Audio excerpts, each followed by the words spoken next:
Greetings, my fellow YouTubers, and welcome to Big D's Entertainment Rankings and Reviews. My name is Joel, better known as the Big D to y'all. Excuse me. Anyway, and now I am proud to bring to you my final review in a week of Disney. I sure do hope you've enjoyed my reviews of starring Disney flicks so far this week. Now, for my last review, and this time it's, excuse me again, another one of my favorite Disney Pixar flicks. So now, without further ado, I bring to you The Incredibles from 2004, directed by Brad Bird, starring the voices of Craig T. Nelson, Holly Hunter, Samuel L. Jackson, and Jason Lee. Now then, this falls on, a couple of former superheroes named Bob and Helen Parr, who apparently are married once after we see the first act of the movie. And they're just living the simple life, being an actual ordinary suburban family. And of course, they've got their 3 kids, daughter Violet, son Dash, and baby Jack.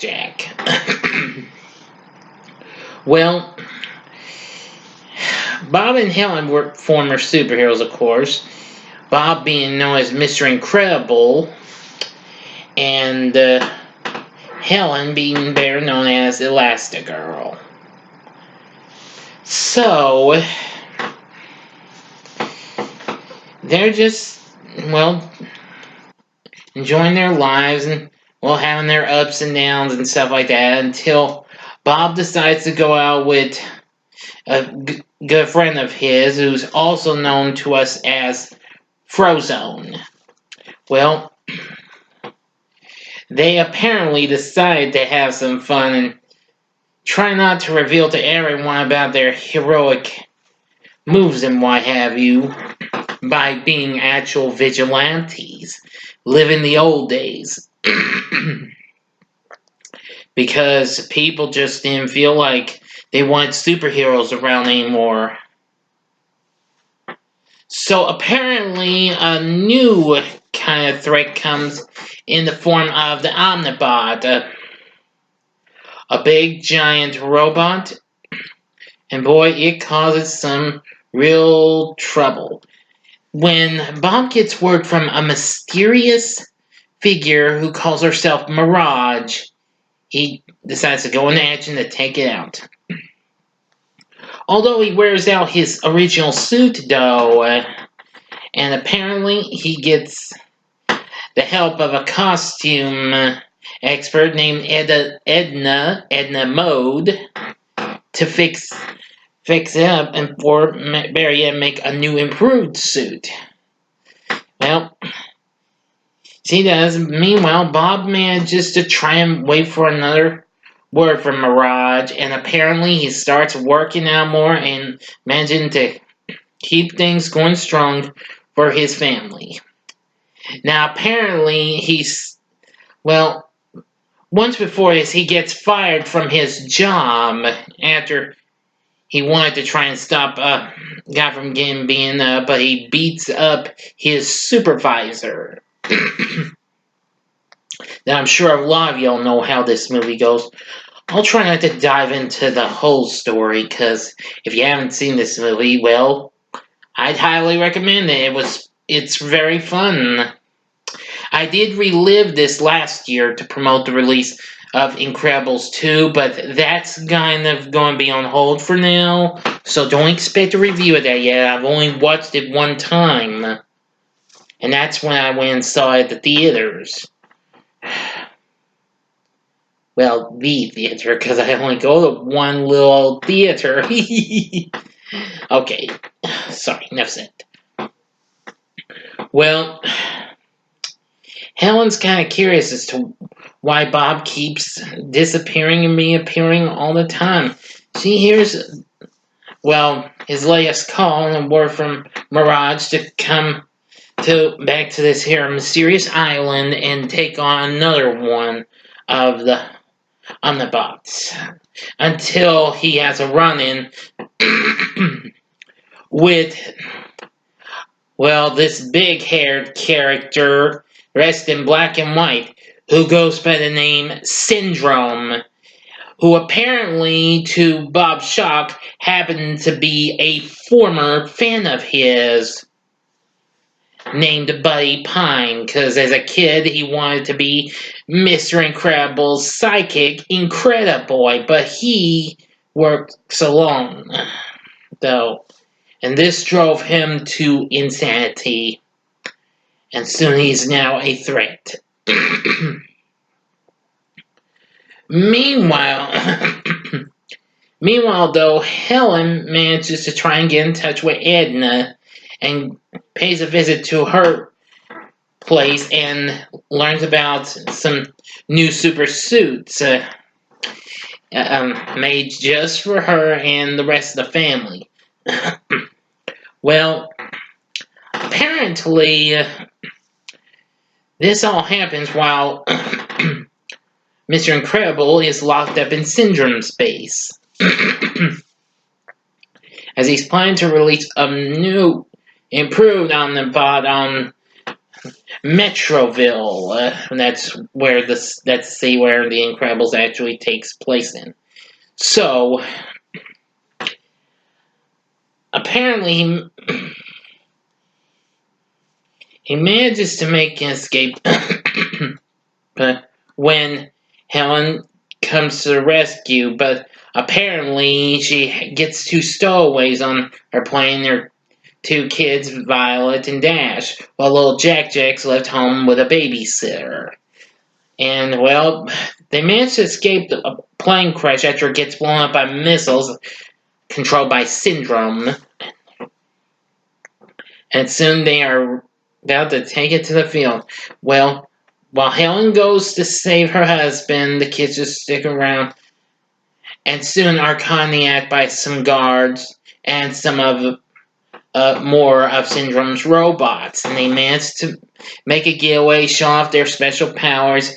Violet, of course, can disappear, become invisible, and create, like, force fields. Yeah. And Dash can run at fast speeds, which that's really cool. But after that, they are caught, and well, soon Mirage frees them, and soon they head back. And with the help of Frozone, they manage to try to get this Omnibot destroyed. But after it's been destroyed, when all seems perfectly well, Syndrome manages to catches them in the act again with Jack at their home. And apparently decides to take him away, but Jack's powers soon starts manifesting themselves and, well, causes Syndrome to lose control, and Mr. Incredible gets to even the score and knocks him into the turbine of his own plane, and boom! Yeah. And in the end, everything is perfectly fine. Until a new villain called the Underminer comes. And soon, they put on their masks again, and it's back in action. Which, unfortunately, we never got the sequel for another 14 years. An extremely long wait. But even so, would I recommend this movie? Most definitely. You better believe it. If you've not seen The Incredibles, you should. I know I kind of gave this movie away, but I'm pretty sure a lot of y'all have seen it. But your kids should see it, though. But anyway, and like I said, my reviews are made for everyone, and not for.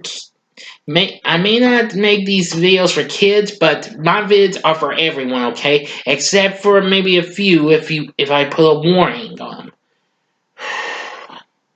Excuse me. So, The Incredibles. Now, what did I think of it? I liked a lot of it. The story was pretty good, and the characters were absolutely good. The voice cast was real good. And let's see. Oh yeah, the animation was absolutely good too. This was another big flick for Disney and Pixar after doing Finding Nemo the previous year, which of course I reviewed yesterday. I'd say this would probably rank up in the top 10 or top 5 of my absolute favorite Disney Pixar flicks of all time. Along with, well, the first two Toy Stories and Finding Nemo. I'm not sure what else would be in the top 5. Maybe Toy Story 4. But, well, you never can tell. I was going to do something like that, but I'm probably not going to since I have not seen every one of every Disney Pixar flick. The only ones I have not seen completely have included Wall-E, Brave, and heck, even Monsters University. Oh well. But even so, I like The Incredibles. It is an absolute fun blast of a superhero flick. I think it's just, how should I say it, incredible. Anyway, let me know what you thought about The Incredibles in the comments section. Like and subscribe to my channel and be a part of the Big D Nation. Join me next time when I do a bit of my schedule announcement for December. And now this was to be my final review of A Week at Disney as I scheduled. But tomorrow, expect a bonus Disney review as I'll be reviewing the original Pete's Dragon from 1977. But that's not all. I've got more stuff from Disney coming your way. I won't tell you what it is until I reveal the schedule to y'all. I finally got it all fixed up, so be ready for it tomorrow. So until next time, I'm the Big D saying, see ya!